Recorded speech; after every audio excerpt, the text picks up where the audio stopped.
pioneer. He got his start in Toy Story back in 1995 and has had continued success with features like Robots and Rise of the Guardians. His current short film, Mr. Spam Gets a New Hat, is winning awards across the globe. And his upcoming project, The Great Gatsby, is sure to do the same. So won't you please welcome to the stage, Mr. William Joyce.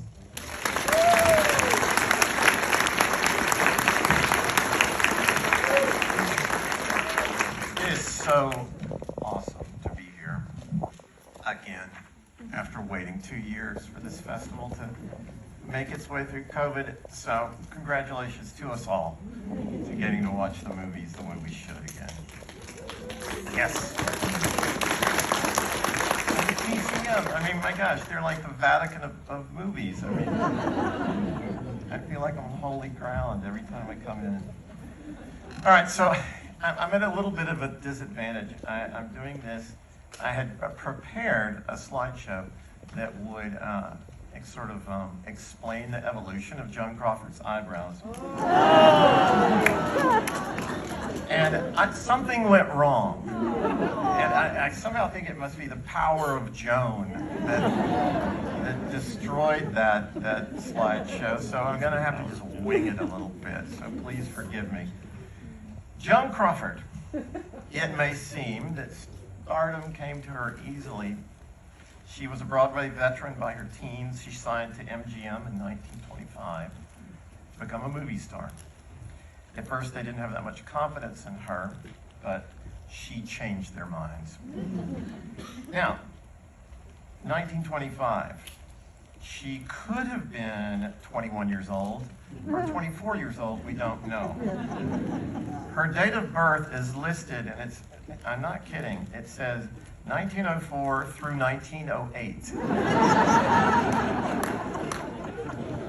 She seemed to be in a hurry when most other things were involved, but that, I don't know what she was fudging on, I suppose the usual thing. She didn't want to tell everybody how old she was. So, still, she was in her mid-20s or early 20s by the time she went to MGM and began her climb to stardom.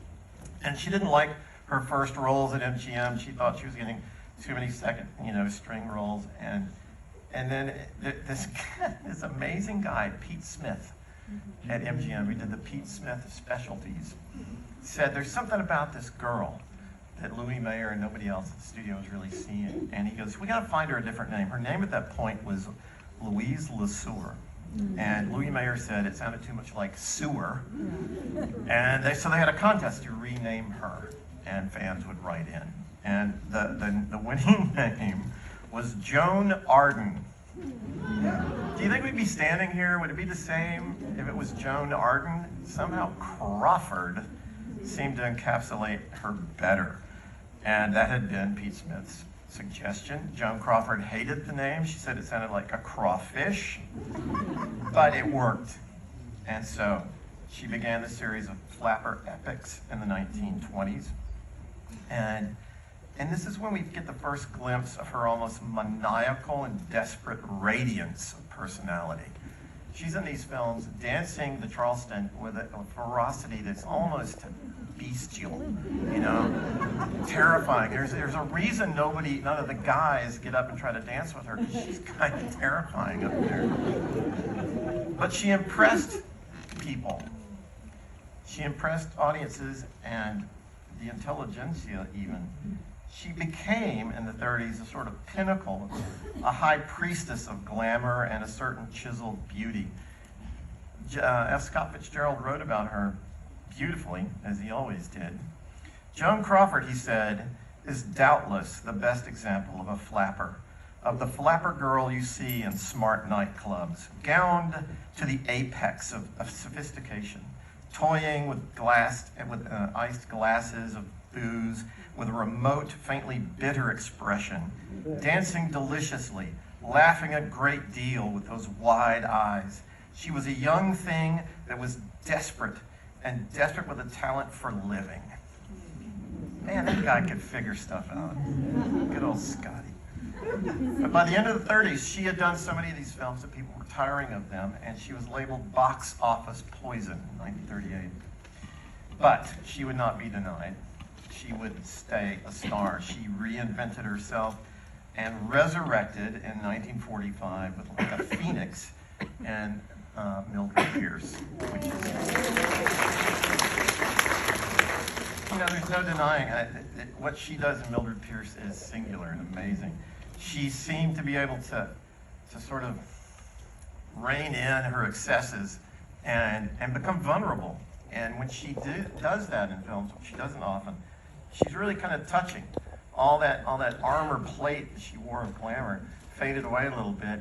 It made you feel even more for her than otherwise. And so, from Mildred Pierce on, she began to evolve into the presence on the screen, the likes of which we have never seen before or since. Her desperate talent for living that Fitzgerald wrote about became a desperate, unquenchable need to stay a movie star. Beginning with films like 1949's Flamingo Road, she metamorphosed, into this increasingly wild-eyed, kabuki-faced being that radiated so much power and anger and sexuality. And she was no longer like someone in the same movie with her fellow actors. She totally dominated every scene she was in. They were incidental to the film, but they were not incidental to Joan Crawford. She was actually, I'm told, very kind to her fellow actors off screen. But she wanted to be the biggest star there was. And so her movements, her makeup, her costumes, her every gesture became a series of wildly exaggerated, moments that wiped everyone else off the screen. So the only person I can compare her to is Elvis. I mean, he had the eyebrows too. But you watch an Elvis movie and Elvis is in a different movie than everybody else. He's in an Elvis movie. Everybody else is they look like they wandered in from Leave It to Beaver, and they're acting like that. It's like they're in picket fence land, and Elvis is like, he's ready to rock the world. The movie may be in black and white, but he's in color, right? And so she's the same way. Her sudden glares and raising of those increasingly thick eyebrows were like bullwhips or chainsaws against the other actors. And the movies may have been made in Hollywood, but she ruled Planet Joan, absolutely. And in her movies, she is the star, especially in this period. And Queen Bee, I think, is sort of, I don't know, maybe you could argue, we could all sit down and argue which one is the most defiantly over-the-top Joan Crawford movie. But Queen Bee has everything it needs for that. She has the eyebrows, they become gigantic and weird. Her hair has become strange. There's a number of scenes in this movie where her hair and the lamp are the same shape. And I want you to keep an eye out for that. She wears a dress in this that's such like Martian high priestess coming down the stairs. It's so thick and starched, you can hear it as it hits the stairs behind her as she descends to devour everyone in the movie. So here we are to celebrate and watch Joan Crawford at her most Joan Crawford-y. And it is something that the movies give us that nothing else can. This amazing personality, this expression of will that doesn't happen very often. And so there she is, Joan Crawford, in all her magnificent strangeness. And I think that this is a sort of the pinnacle of her remarkable career. She let herself be really vulnerable, I think, one more time, and that was in Whatever Happened to Baby Jane. And it's very moving, I think, and because she seems, for the first time, genuinely frail. And I think that she had a hard life, and I think she fought as hard as she could for the entirety of that long life. And so it's nice to stand here and get to see her strut her stuff. So enjoy yourselves, enjoy the eyebrows, and thank you for coming.